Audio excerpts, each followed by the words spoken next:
نے کہا کہ اگر یہ پیر اسی طرح عروج پہ چلا گیا تو میرا تختہ الٹ دے گا، کیا کریں؟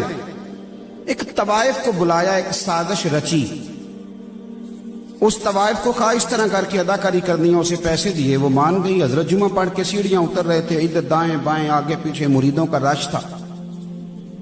حضرت نیچے اتر رہے تھے تو وہ خاتون نہ بڑی بن سنور کے سامنے آ کے کھڑی ہوئی، اور چونکہ اداکار بڑے تیز ہوتے ہیں، فنکار تو کوئی بھی ہو نا، کسی سٹیج پہ بھی ہو فنکار، تو فن کا مظاہرہ کرنے سے باز آتا۔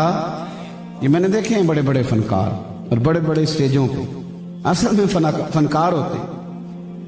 تو وہ فنکار عورت تھی، اس کو بڑا طریقہ آتا تھا۔ وہ آئی تو گفتگو یوں شروع کی کہ جیسے بڑی جاننے والی ہو پرانی۔ طبیعت کیسی ہے؟ وہ کمر میں درد تھی، اس کا کیا اب حال ہے؟ لوگ بڑے پریشان ہیں کہ حضرت کو بڑا جانتی ہے طوائف۔ پھر اس نے بڑی عجیب بات کی، کہنے لگی ناراض نہ ہوئیے گا، بازار گئی تھی تو آپ رات کو آئے تھے نا جب میرے گھر، معاذ اللہ، تو یہ کھوٹے سکے دے گئے آپ غلطی سے، تو وہ دکاندار نے لیے نہیں، تو مہربانی کریں یہ سکے رکھ لیں۔ سارے مرید پکے نہیں ہوتے، کچھ کچے پکے بھی ہوتے ہیں، صحیح کہہ رہا ہوں۔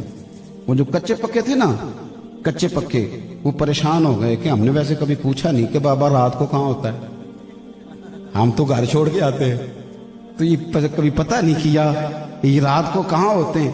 کچے پکے پلپلے جو تھے وہ کبھی دائیں نکل جائیں کبھی بائیں نکل جائیں، سوچیں ان کی بکھرنے لگی۔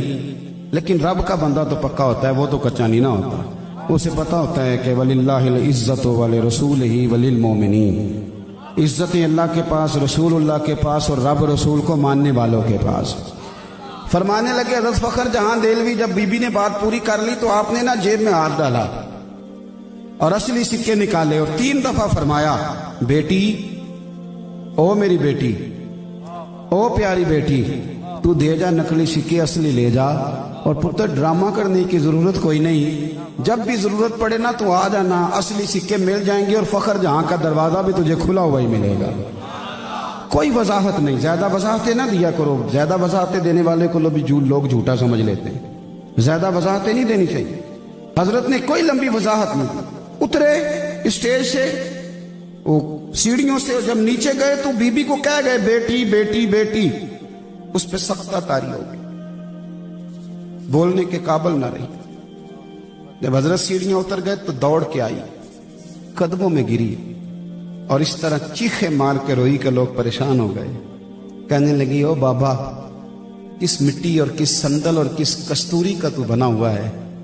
میں تو وہ بی بی ہوں کہ کبھی دلی میں کسی نے نہ بہن سمجھا نہ بیٹی سمجھا، نہ کسی نے مجھے احترام دیا، میں تجھے بدنام کرنے آئی تھی، اور مجھے کیچڑ میں لتھڑی ہوئی کوئی تو نے بیٹی بنا لیا ہے۔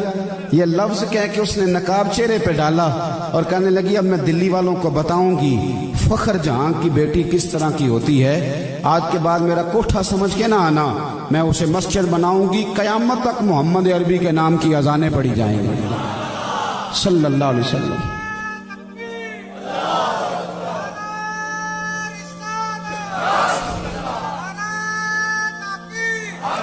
او بھائی، اللہ کے بندے بحث نہیں کرتے، الجھاؤ پیدا نہیں کرتے، آپ یقین کریں۔ اور ایک بات اچھی طرح سمجھ لیں، رب کے بندوں کو یہ بھی بتانے کی ضرورت نہیں ہوتی کہ میرا عقیدہ کس طرح کا ہے، کچھ چہرے ہی بتا دیتے ہیں کہ عقیدہ کچا ہے کہ پکا ہے، کچھ چہرے ہی بتاتے ہیں۔ مہربانی فرمائیں، یہ الجھاؤ سے نکلیں، اپنی زندگی عاجزی والی، اپنے کام سے کام رکھنے والی، اور اپنی مصروفیات میں ڈھیر سارا درود پاک شامل کریں، تلاوت شامل کریں، تھوڑا کم کریں بحثوں میں، میڈیا میں، ان چیزوں میں الجھنا، اپنا مسلح بات کریں، اپنی روحانی ضروریات کو پورا کریں، اپنے وظائف پر توجہ کریں۔ میرے پاس کچھ سنگی آتے ہیں کہ ایک دفعہ کہتے ہیں مرید فلانی جگہ پہ ہیں، طالب کر لیں، تو میں کہتا ہوں پیر صاحب نے شجرہ دیا پڑھتے ہو؟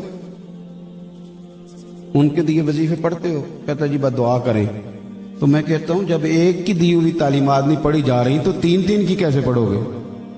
تو آپ ایک کی تو پڑھو، کچھ کرو تو صحیح، کرتے ہی نہیں۔ بہت سارے لوگوں کو شکوہ ہے کہ مجھے جی فلانی جگہ سے ملا کچھ نہیں، اور میں نے کہا لینے کے لیے بھی تو برتن سیدھا ہونا چاہیے، اگر تیرا برتن ہی الٹا ہے تو اس میں خاک گرے گی کوئی چیز، برتن تو سیدھا کر۔ رب کریم کے بندوں نے زندگی میں کوئی الجھاؤ نہیں بناتے، مزاج نہیں۔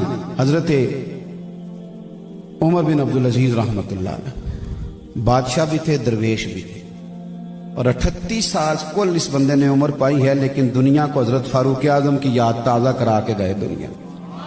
हजरत उमर बिन अब्दुल अजीज, लकड़ी के जूते पहने हुए, 2-3 सिपाही भी साथ हैं, गली से गुजर रहे हैं, एक बाबा सोया हुआ। मोटरसाइकिल की टक्कर हो जाए तो क्या कहते हो? अन्ना हुए हैं, बोले।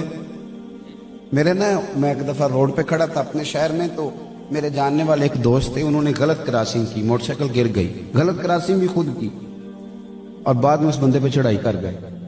एंज टूरी दे, तेन पता ही कोई नहीं, वो बेचारा शरीफ आदमी था, चुप कर गया। मैं सड़क के उस पार खड़ा देख रहा था, जब वो मेरे पास आए तो मैं कि यार गलती भी तेरी, चढ़ाई भी तू कर गया। कहता हासा मैं ना करता फिर उन्हें कर जानी सी। मैं क्या छेती ना लाभ कर जो, किधरे वो कर गया तो फिर जो माफी मंगनी पाएगी। ये चलाकियां हैं हमारी, लेकिन चलाकियों से डंग तो टपाया जा सकता है, दिल को सुकून नहीं दिया जा सकता। ये चलाकियां हम अक्सर करते हैं, ये हमारे अंदर होती हैं हरकतें, तो इनसे डंग टपाओ पॉलिसी तो ठीक है, लेकिन देर पर काम चलता, पक्का नहीं काम चलता। पक्का काम चलाना है तो फिर आपको मुत्तकी परहेजगार बनना है, फिर आपको अल्लाह अल्लाह करनी है, फिर आपको इबादत पर तवज्जो देनी है। हजरत उमर बिन अब्दुल अजीज गुजर रहे थे, लकड़ी के जूते पहने हुए थे, और सिपाही आपके साथ थे।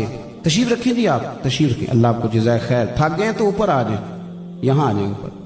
हजरत उमर बिन अब्दुल अजीज रहमतुल्लाह ताला अलैह गुजर रहे थे, अब लकड़ी के जूते खड़ाऊं पहनते थे। बाबा जी बेचारे बूढ़े सोए हुए थे कहीं फुटपाथ पे, तो हजरत जी का पैर ना बाबा जी के पैर पे आ गया।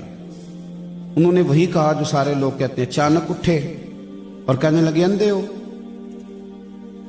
बादशाह सलामत को कह दिया अंधे हो, तो जनाब उमर बिन अब्दुल अजीज रहमतुल्लाह अलैह कहने लगे नहीं बुजुर्गो, मुझे नजर आता है। अब वो 7 सिपाही थे ना, उन्होंने तलवारें बाहर निकालने में आन से, तुम्हें क्या हुआ है हुजूर, इसने आपको अंधा कहा है? अब फरमाने लगे नहीं, उसने तो नहीं कहा। हजरत जी कहा है, फरमाने लगे नहीं कहा। मेरा दिल करता है कि एक दफा के मुरीदों और शागिर्दों के सामने हाथ बांधूं, सब के मुरीदों के सामने, कि पीर साहब को जाके ना सच्ची बातें बताया करो, झूठ ना बोला करो कि फलाने का मुरीद ये कह रहा था, मेहरबानी करो, लड़ाने में बड़ा किरदार अदा करते हो, इल्ला माशाअल्लाह, इस तरह ना करो। खैर की बात, अच्छा जुमला, अच्छी बात आगे रवायत करें, कच्ची बात रवायत न करें। हजरत उमर बिन अब्दुल अजीज के वो तलवार निकाल ली दोनों सिपाहियों ने। क्या हुआ तुम्हें? हजरत इसकी गर्दन काटेंगे, आपको इसने अंधा कहा है। आप फरमाने लगे उसने तो नहीं कहा। हुजूर कहा है? फरमाया नहीं कहा। हजरत जी कहा है? फरमाने लगे बाबा तुमसे बातें कर रहा था कि मुझसे कर रहा था? हुजूर आपसे ही कर रहा था। तो फरमाने लगे बेवकूफ हो, उन्होंने तो पूछा है, एक सवाल पूछा है, क्या आप अंधे तो नहीं? तो मैंने कह दिया नहीं मुझे नजर आता है, इसमें झगड़े वाली कौन सी बात है? ओ जितन जितन ते हर कोई खेडे, तू हारन खेड फकीरा।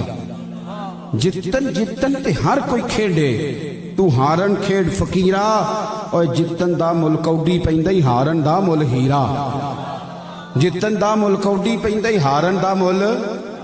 मैं आपको एक और बात भी बताता हूँ, ये गाड़ियों में तो मैंने अब सफर करना शुरू किया ना, तो बसों में बड़ा सफर किया। गरीब घर से ताल्लुक था, तो बस का किराया भी सोच के ही चलते थे कि किराया भी पास है कि नहीं आने जाने का। तो मैं बस में बैठा था, तो मेरे एक सीट छोड़ के ना, तो अगली सीट पे एक शख्स ने एक बंदे को माज़अल्लाह अस्तग़फिरुल्लाह कायल कर रहा था कि या रसूल अल्लाह नहीं कहना चाहिए। तो रश था बस के अंदर, परेशान तो मैं बड़ा था, लेकिन मैंने कहा कि कोई गुंजाइश बनती है तो मैं जाके दलीलें देता हूँ।